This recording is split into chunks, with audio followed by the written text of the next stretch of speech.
r/ask Reddit. What insider secrets does the company you work for not want its customers to find out?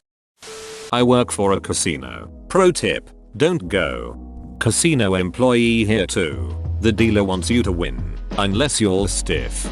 Definitely, I used to work slot maintenance and pay out jackpots. It's fun to see people win and get excited. It's something new and interesting to help break up the monotony. Our Chinese manufacturers will be more than willing to supply us with a certificate assuring us and our clients that the cardboard and paper packaging for our new line of electronics is 100% recycled and eco-friendly. 1000% bullshit. I called our Chinese suppliers for a food grade certificate for the food grade conveyor belt they sold us. They sent over a rose certificate saying their product could be safely disposed of in a landfill. Sadly, the auditor accepted that. Not a big surprise considering all you need is a Word doc from them that says yeah, our stuff probably has like none of these rose materials. Former sandwich shop employee. They put soy sauce in the tuber salad. There. That's the secret recipe. Manager made me sign an NDA about it. Spice sauce. Edit. Misspelled. Meant French horn salad. Tuber salad doot edit. Holy shit. Gold. Thank Mr. Salad. Thank Mr. Salad. I work at a big store in the Netherlands and at the end of every advertisement week we have to make sure the shelves are almost empty so it will look like almost everything's sold out and the products we sell are popular. In reality we still have a lot in the stockroom but this way people will buy it faster because 1. It's on sale 2. It's almost sold out 3. It's a popular product 4. They think the company as a whole is doing a great job. It isn't really a big secret but I thought it's quite funny. Edit. The regular shelves are well stocked. I only meant the shelves that are for the advertised products of that week. This is why customers ask if you have more in the back and then employees get mad.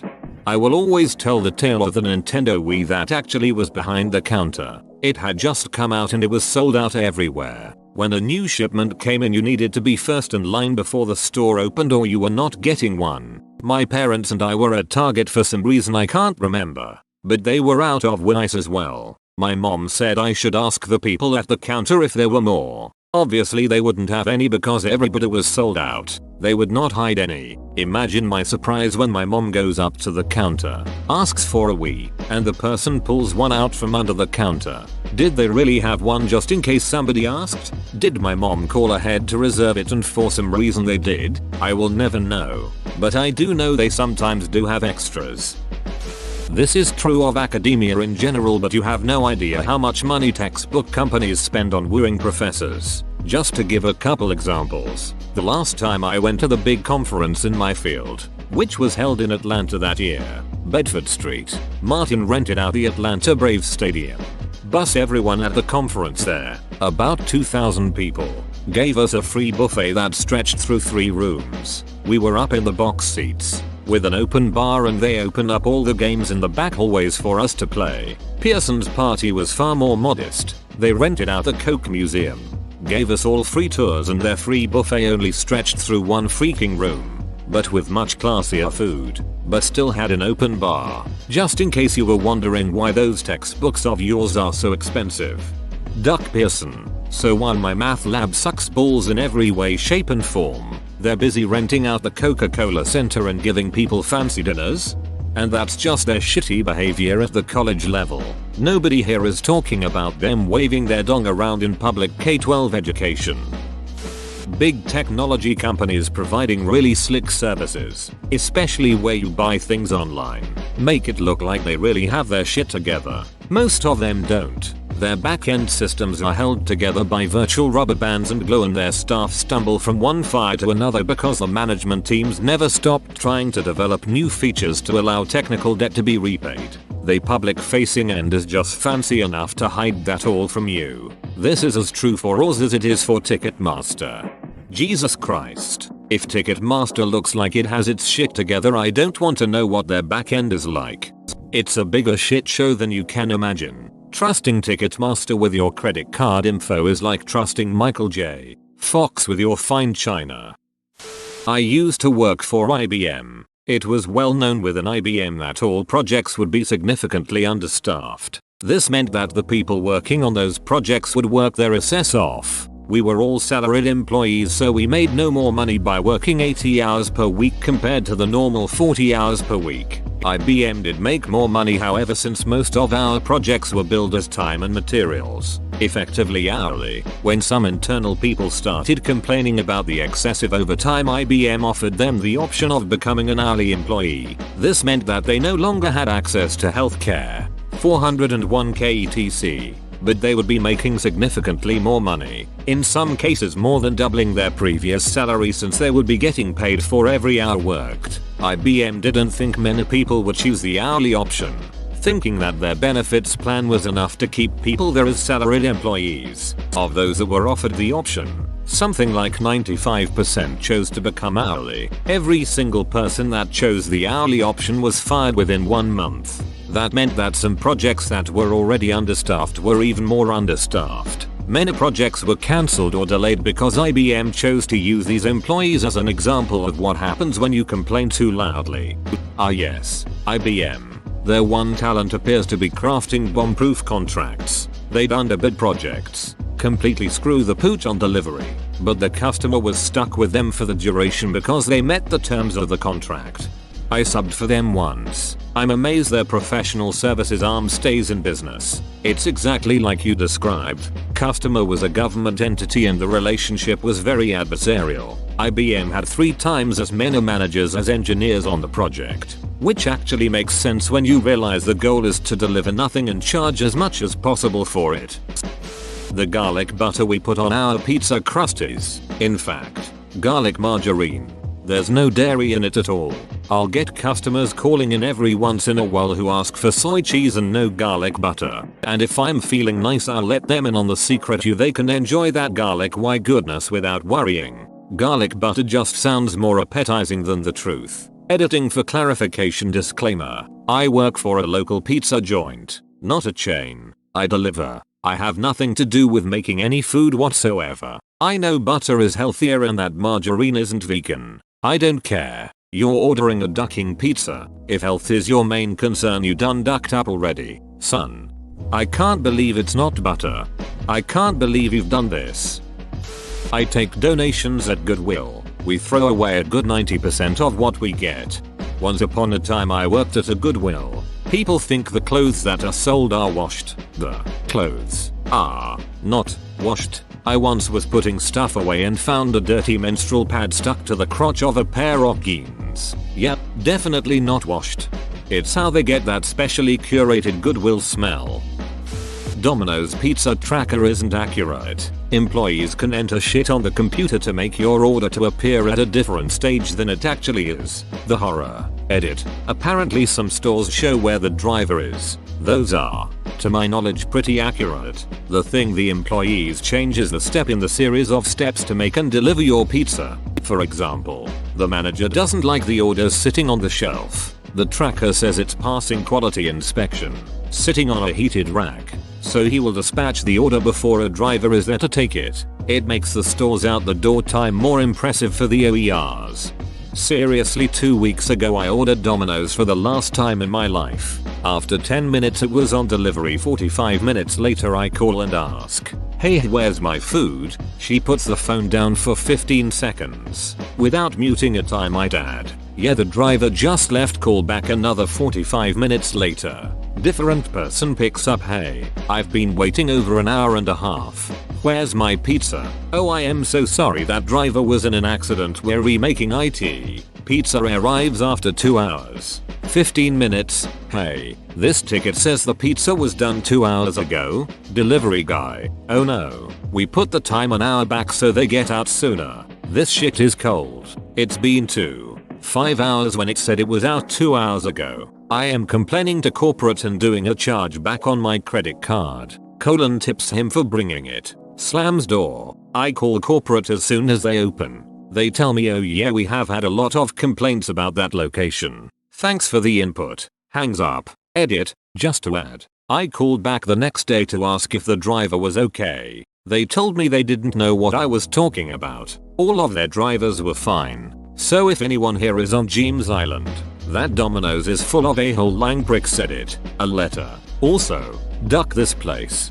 I stopped ordering from Domino's for this exact reason. They'd always put my pizza as delivered within 30 minutes of my order, but it wouldn't actually be delivered for well over an hour after. You don't have to get a GED. It's just one type of high school equivalency, but GED is synonymous with that concept, so people don't know there are other options. Pearson likes it that way because they can charge $120 per test, with most of that money going to Pearson. Pearson doesn't want you to know that. Depending on availability, you can also take the HISAT or the TASC battery of tests for half the price or less. Until a few years ago, before Pearson stepped in, the GED cost $10 to $20 in most places. Edit. Not all colleges accept all forms of high school equivalency, and often the HISAT or TASC can be almost as expensive as the GED. Unfortunately, it's complicated and you have to do your research. Depending on where you live, you might be screwed either way. Added context because I didn't expect this to blow up. For decades the GED was dirt cheap because people who need a GED are usually broke. And then magically when education giant Pearson showed up,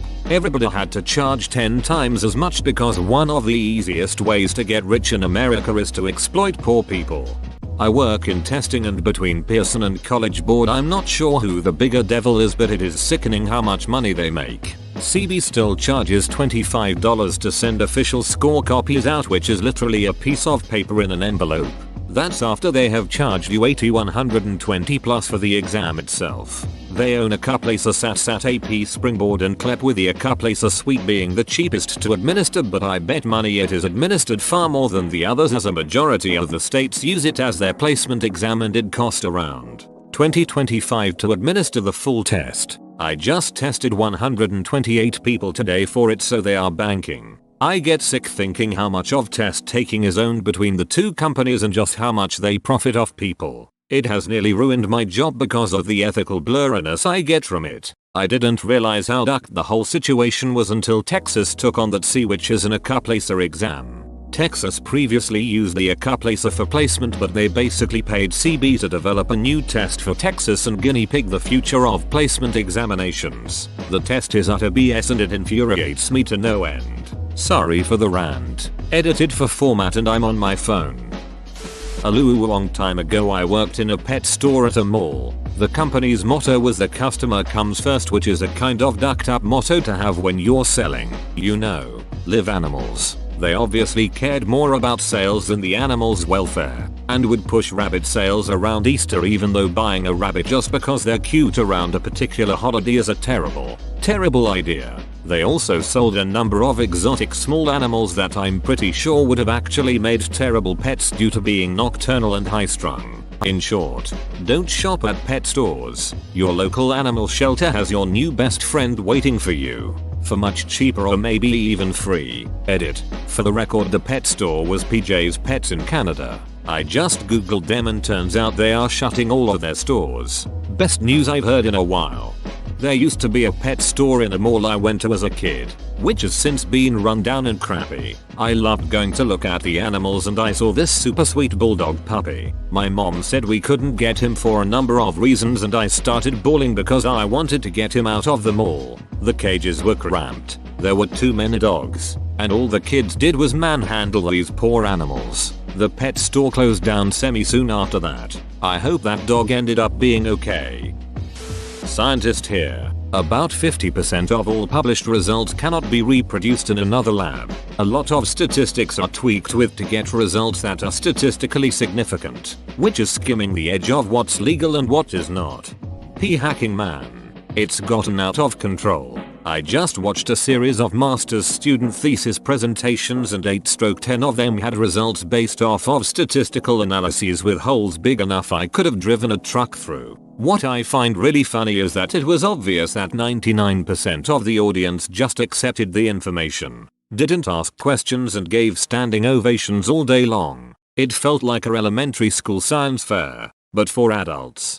Another scientist here. This is only scratching the surface. The name of the game in academia is publish or perish. It's a given that a lot of your experiments aren't going to pan out. Sometimes they're abject failures and there's just no way you can publish. but sometimes they only kind of failed, and that's where you run into trouble. Maybe if you eliminate certain animals from the study you suddenly have an effect, but then you realize some of the rest of your data contradicts the result you need. So you just don't include those measures at all. Pretend you never looked at them, and hope your reviewers don't ask for that kind of data. When it comes to including pictures of experimental data for representative purposes, showing what a tissue sample looked like for each experimental group, it's an unspoken fact that no one uses pictures that are actually representative. No, you cherry pick your best, most exaggerated samples to use as the representative examples. In the tissue sample example, maybe most of your tissue samples are torn and the staining looks roughly the same in all of them, even though you do get some statistical effects.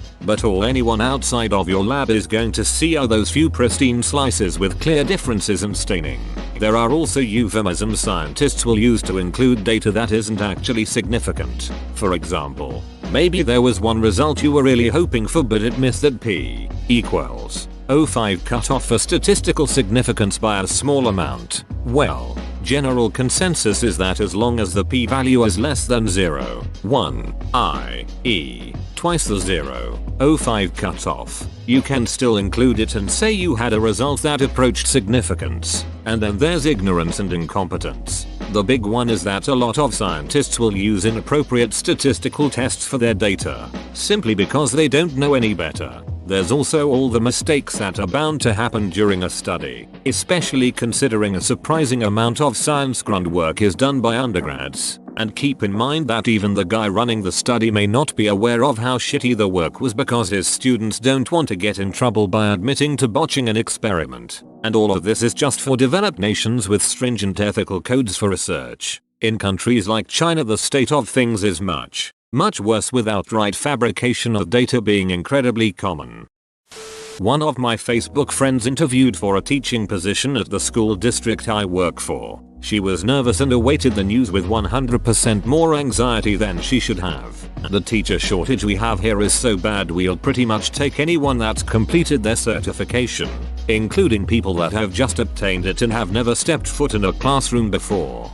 The sad thing is, I believe the shortage has more to do with how the state handles education and how teachers are treated. They demand higher and higher expectations with no increase in wages. The top of the industry get paid very well. Teachers get paid dong. Then the good teachers who have been doing it for a while and are doing well are being pushed out because they cost too much. What you are left with are a bunch of inexperienced teachers being pushed very hard and are doing the best they can with what little they get.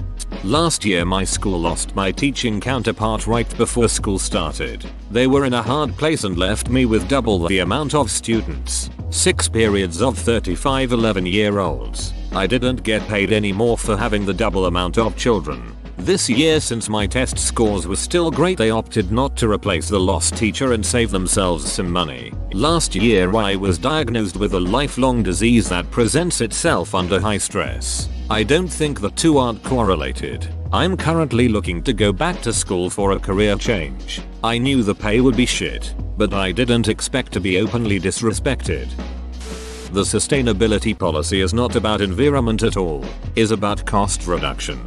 I don't think anybody believes that companies are putting in less plastic in their bottles or washing your towels at the hotel less because they care.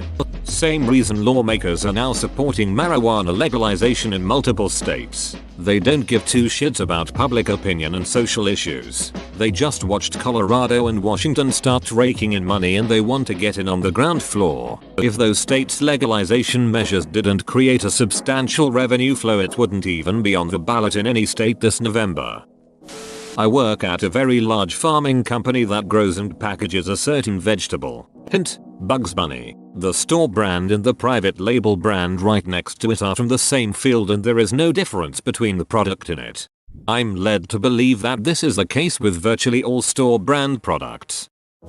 I worked for a home security company. 2 big secrets. About 90% of the salesmen are lying douchebags that will say anything to get you to sign up and then think they can hold a contract against you. But if you complain enough to the right people, The legal department will cancel your contract outright. The equipment is super cheap despite the fact that they tell you that you are basically paying for the equipment over the length of your contract so that you don't have a huge upfront cost. The parts for an average home with an 8-piece system, panel included, only run about $800 at cost, if that, but it depends on the stuff you get. But you will pay out several thousand over the length of your initial 3 or 5 year contract. Any extensions on top of your initial contract with no new equipment or services is money straight into the pocket of the company. Monitoring ends up costing the company a few cents a day when you break enough systems across enough operators. If peace of mind is worth that to you, then go ahead and sign up. Monitoring service is excellent but the equipment is shit. If you have a central station alarm system, be sure to mention to your insurance broker/agent. Most homeowners policy have a discount for having a system in place which could justify some of the cost. Sounds like you should open up your own home security company, undercut your former employers but still make enough to poach the good sales and install guys, and still make a reasonable profit.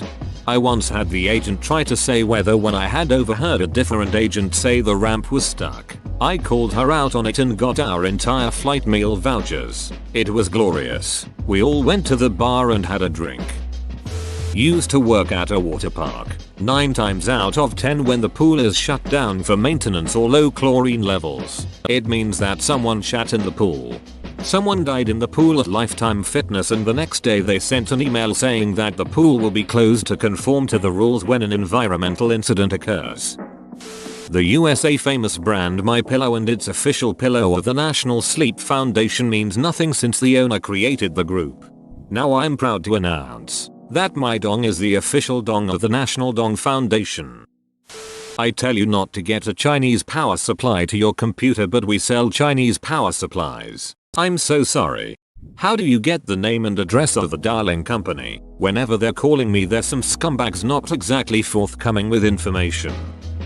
Anesthesiologist here. A large part of my job is to protect you from the surgeon who doesn't care about your 5 heart attacks and stable angina, and the fact that you ate breakfast when instructed not to. If your case is cancelled or delayed there is almost always a good reason. The surgeon will make it seem like it is an anesthesiologist's fault but it is because they likely didn't care enough to ask about your medical history, didn't do the proper pre-operative workup, or just don't care. Other than that I have no secrets to report. Intraoperative awareness is exceedingly rare. 1. 20,000. I won't let people make fun of you or talk inappropriately while you're under. And we take physician medication diversion drug addiction extremely seriously. Thanks for the gold, kind stranger. I'm a chemist and throughout my education and career I have observed that scientific fraud is widespread and there is little interest in doing anything about it. I seriously doubt the validity of any sort of scientific data because of this. It's so simple to do really. Cherry picking data can be as simple as just not writing down a number you don't like, or even writing or entering a different number. Anytime there is money involved there is strong push to please those paying the bills. Many times I have been asked subtly or not so subtly to repeat things until the desired result is achieved. No one out and out tells you to fabricate things but instead it is usually implied that your work is somehow flawed or you must have made a mistake. Do it again.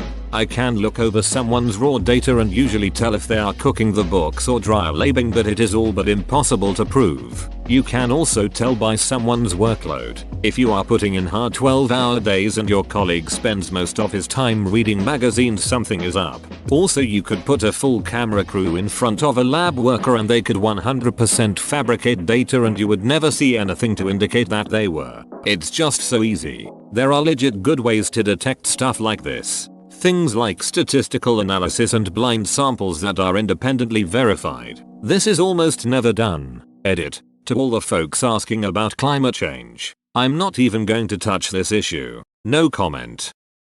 I used to work for a tax service. I don't want to get in trouble, so let's call them Tibbetty Lax Service. The people that they hire to do your taxes have at most 2 weeks of training. When I was there, I knew people who didn't even have that, usually only a week. They will charge you $99 per form for your taxes, by the way. Edit because some have asked. From my time there, I've learned that the people that are targeted are most often the ones in need, who don't know about the opportunities available to them. I know also for a fact that the call center had specific lists of clients based on what they filed the previous years. So if a client previously had something where they filed and claimed government assistance, they were called at a specific month. If they were in certain income bracket, once again, called at a certain month. The scummiest thing, however, that I observed was the sales tactic they used. Most often, you'd be offered a free quote. Come in, let them see your paperwork and they'll tell you what you can get. What would often happen, however, is that you'd go in, they would go through the entire process of filing your return, and at the end, you'd basically be pressured into paying because they already did all the work. And if it turned out that you couldn't pay at the moment, there was also the convenient option of just subtracting the amount from the return itself. Oh, and the return.